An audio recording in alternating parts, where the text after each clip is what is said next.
মৰমৰ ছাত্ৰ-ছাত্ৰীসকল welcome to FI ক্লাसेस আজি আন এটা ভিডিঅ'লৈ তোমালোকৰ ওচৰলৈ আহিছোঁ। আজিৰ ভিডিঅ'টোত আমি ক্লাছ 11 ফিজিক্সৰ 3 নম্বৰ চেপ্টাৰ সৰল ৰৈখিক গতি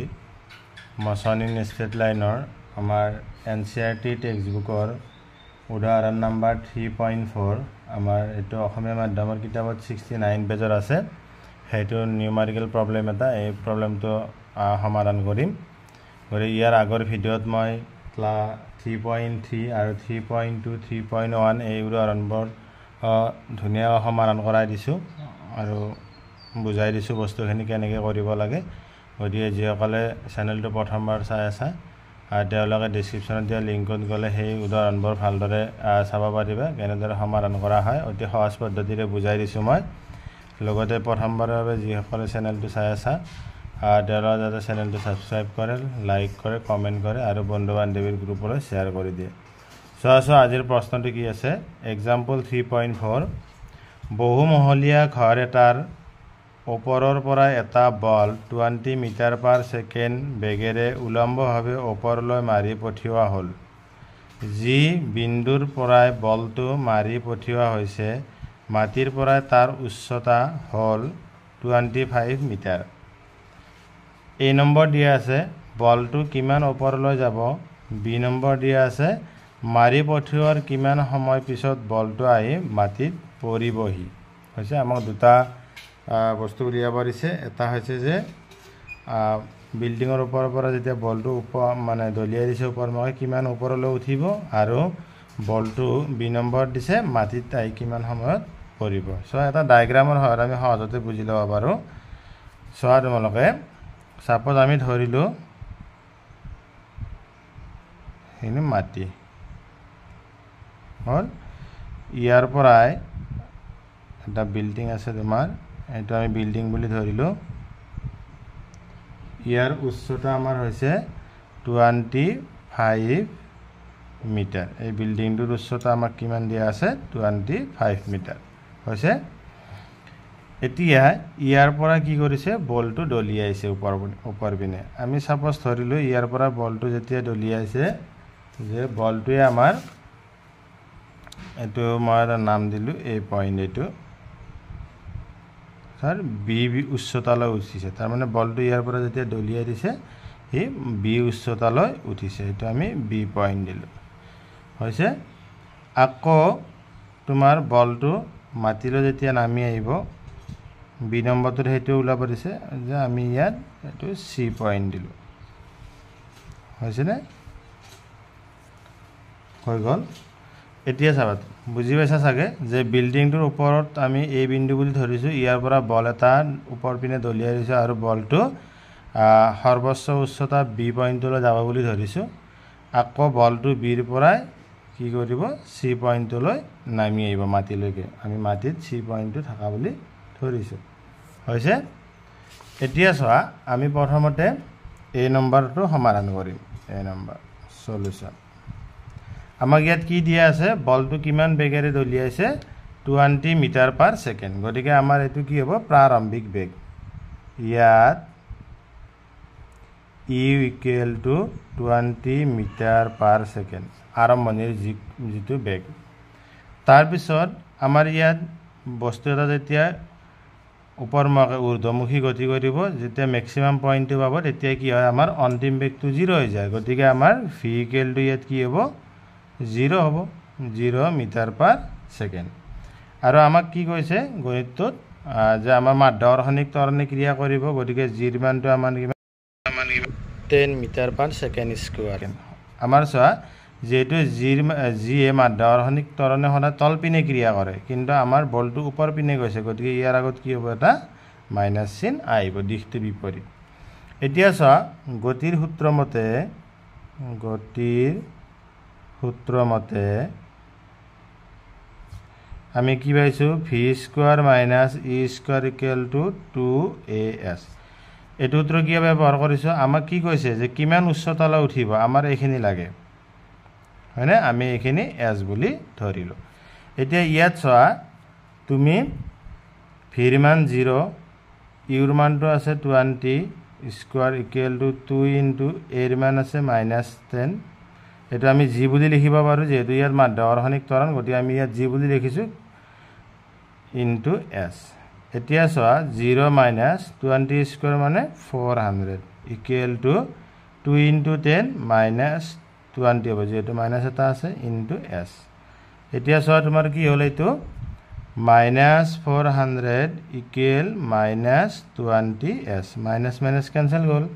গতিকে আমি এছৰ ভেলুটো যদি ওলাও তেনেহ'লে তোমাৰ কি হ'ব 400 ডিভাইডেড বাই 20 0 0 কেঞ্চেল গ'ল 2 দি 40 20 বাৰ গ'ল হয়নে তাৰমানে তোমাৰ এছ ইকুৱেল টু কি হ'ল 20 হ'ল তাৰমানে আমাৰ কি হ'ব যে বিল্ডিঙৰ পৰা যেতিয়া বলটো ওপৰ পিনে দলিয়াই দিছে বি পইণ্টটো তাৰমানে আমাৰ কিমান উচ্চতালৈ উঠিব মেক্সিমাম 20 মিটাৰ উচ্চতালৈ উঠিব আমি ইয়াত লিখিব পাৰোঁ এতেকে বলটো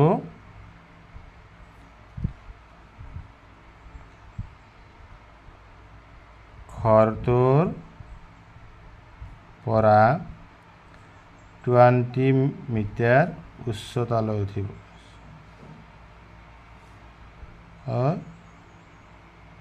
যাব হৈছে এতিয়া চোৱা আমাৰ বিল্ডিংটোৰ পৰা 20 মিটাৰ উচ্চতালৈ গৈছে কিন্তু মাটিৰ পৰা কিমান গৈছে যেহেতু বিল্ডিংটোৰ উচ্চতা 25 মিটাৰ আমি এইটো 20 মিটাৰ পালোঁ তাৰ মানে মাটিৰ পৰাই ভূমিৰ পৰা আমাৰ বলটো 20 মিটাৰ উচ্চতাত এই দুটা যোগ কৰি দিলে যিমানখিনি হ'ব সিমান উচ্চতাত উঠিব আমি এতিয়া ইয়াত লিখিম এতেকে মাটিৰ পৰাই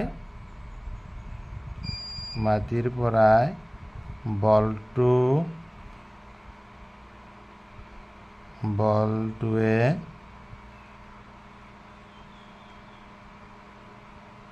আহৰণ কৰা সৰ্বোচ্চ উচ্চতা আমাৰ কিমান হ'ব বিল্ডিংটো 25 আছে আৰু আমাৰ বলটো বিল্ডিঙৰ ওপৰৰ পৰা কিমান গৈছে 20 সেন্টিমিটাৰ ওপৰত গৈছে গতিকে আমাৰ 25 প্লাছ 20 ইকুৱেল টু 45 মিটাৰ হৈছে তাৰমানে মাটিৰ পৰাই বলটোৱে আমাৰ সৰ্বোচ্চ 45 মিটাৰ উচ্চতালৈ উঠিব এতিয়া আমি বি নম্বৰত আহোঁ হৈছে বি নম্বৰটো সমাধান কৰিম এতিয়া চোৱা আমাক বি নম্বৰটোত কি উলিয়াব দিছে চোৱা বি নম্বৰটোত কৈছে মাৰি পঠিওৱাৰ কিমান সময় পিছত বলটো আহি মাটিত পৰিব এই যে এই বিন্দুৰ পৰা বলটো ওপৰ পিনে দলিয়াই দিলে এতিয়া ই ওপৰ পিনে যোৱাৰ পিছত মাটিত পৰিব এতিয়া মাটিত পৰোতে ইয়াক কিমান সময় লাগিব সেইটো বস্তু উলিয়াব দিছে এতিয়া চোৱা আমি এইটো কেনেকৈ কৰিম চাবা আমি প্ৰথমতে এৰ পৰাই বি বিন্দুলৈ যাওঁতে কিমানখিনি সময় লাগে সেইটো উলিয়াই ল'ম আকৌ এইটো বি হ'লে এইটোও বি হ'ব আমি এইটো বি ধৰি ল'লোঁ একে সময় লাগিব নিশ্চয় আকৌ বি বিন্দুৰ পৰাই মাটিত থকা চি বিন্দুলৈ আহোঁতে কিমান সময় লাগিব সেই দুটা বস্তু উলিয়াই ল'ম কাৰণ চোৱা বলটো এনেকৈ দলিয়াই দিয়াৰ পিছত এনেকৈ গৈ সি আকৌ মাটিত পৰিব গতিকে দুটা সময় আমাৰ কি লাগিব কেলকুলেট কৰিব লাগিব গতিকে আমি প্ৰথমতে কি কৰিম এৰ পৰাই বি লৈ কিমান সময় লাগিব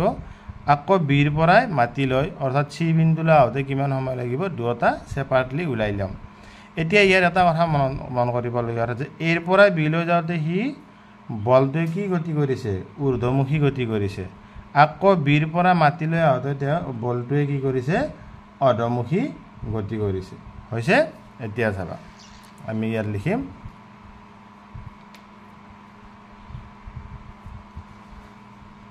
এৰ পৰা বি বিন্দুলৈ যাওঁতে লগা সময় আমাৰ এইটো কি গতি ঊৰ্ধ্বমুখী গতি যাব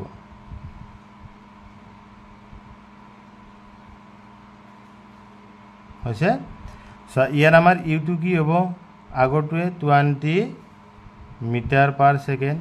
মই আগতে কৈছোঁ ঊৰ্ধ্বমুখী গতিত তোমাৰ অন্তিম বেগটো কি হয় 0 হয় ভি=0 হ'ব গতিকে আমাৰ ইয়াত ইউ ভিৰ মান আছে আমাৰ এই জিৰ ভ্যালুটো কিমান -10 metre per second square u v আৰু জিৰ ৰিলেশ্যন থকা সম্পৰ্কটো ৰিলেশ্যনটো হৈছে কি তোমাৰ v equal to u plus a t আমি এইটো মাধ্যাৰথিক ত্বৰণ জি লিখিম এতিয়া চাবা ইয়াত ভিৰ মানটো 0 ইউৰ মানটো আছে 20 প্লাছ জিৰ মান -10 ইনটু টি হৈছে এতিয়া চোৱা এইটো -20 টো এইটো সাইডত লৈ আইলো -20 হল equal to -10t minus minus cancel গল t ইকুৱেল টু তোমাৰ কিমান হল 20 divided by 10 t equal to কিমান হ'ব তোমাৰ 2 সেকেন্ড হৈছে এটো আমি t1 বুলি লিখিব পাৰো যেটো দুটা সময় গতিকে আমি ইয়াত t1 বুলি এতেকে t1 ইকুৱেল টু 2 সেকেন্ড এতিয়া নেক্সট আমাৰ কি কৰিম এতিয়া সো আমি কি কৰিম যে বি বিন্দুৰ পৰা সি বিন্দুলৈ আহতে কিমান সময় লাগে হেতু আমি উলিয়াম অৰ্থাৎ সি বিন্দুটো আমাৰ ক'ত আছে ভূমিত আছে হয়নে বা মাটিত এটা এই গতিটো সোৱা তোমালোকৰ চিত্ৰটো সোৱা যে বি বিন্দুটো ইয়াৰ আছে ইয়াৰ পৰা সি বিন্দুলৈ আহিব এতিয়া বস্তুটো কি কৰিব বলটোৱে অধমুখী গতি কৰিব এতিয়া সোৱা অধমুখী গতিত আমাৰ কি হ'ব যে তোমাৰ যেটো প্ৰাৰম্ভিক বেগ আছে সেই প্ৰাৰম্ভিক বেগটো আমাৰ কি হ'ব 0 হ'ব এতিয়া বিৰ পৰা সি লৈ এখিনি ডিসটেন্স কিমান আমাৰ বিল্ডিংটোৰ উচ্চতা 25 এখিনি আমাৰ 20 ওলাইছিল গতিকে 45 উচ্চতা এখিনি আমাৰ কিমান 45 মিটাৰ তাৰ মানে আমাৰ এই ক্ষেত্ৰত তোমাৰ কি হ'ব সোৱা e ইকুৱেল টু 0 মই কেনে ইয়াত লিখি দিছো অধমুখী গতি e ইকুৱেল টু 0 হ'ব তাৰ পিছত তোমাৰ s ইকুৱেল টু 45 মিটাৰ হ'ব আকৌ তোমাৰ g equal to 10 metre per second square এইটো হৈছে এতিয়া চোৱা জিটো আমাৰ এবাৰ প্লাস হ'ব কাৰণ মাধ্যাৰথিক ত্বৰণে হঠাৎ তলপিনে ক্ৰিয়া কৰে আমিও বলটো তলপিনে নামি আহিছে গতিকে আমাৰ এটো কি হ'ব 10 মিটাৰ পাৰ সেকেন্ড স্কয়াৰ হ'ব হৈছে এতিয়া আমাৰ চোৱা আমি কি সূত্ৰ ব্যৱহাৰ কৰিম এতেকে আমাৰ এটা সূত্ৰ আছে s equal to ut plus half at square এতিয়া s ৰ ভ্যালুটো এই ক্ষেত্ৰত 45 u2 0 প্লাস হাফ এটা আমি g বুলি লিখিম 10 ইনটু t স্কয়ার 5 বার গল গতিকে 45 ইকুৱেল টু 5 t স্কয়াৰ গতিকে তোমাৰ t স্কয়াৰ ইকুৱেল টু কিমান হ'ব 45 ডিভাইডেড বাই 5 আসেদি 9 বার গল গতিকে t স্কয়ার ইকুৱেল টু 9 গতিকে t ইকুৱেল টু √9 গতিকে তোমাৰ t হ'ব 3 এটা আমি এটো t2 বুলি লিখিলো আগৰটো 1 বুলি লিখিছো এটো t2 ইকুৱেল টু 3 হল এতেকে বলটোৱে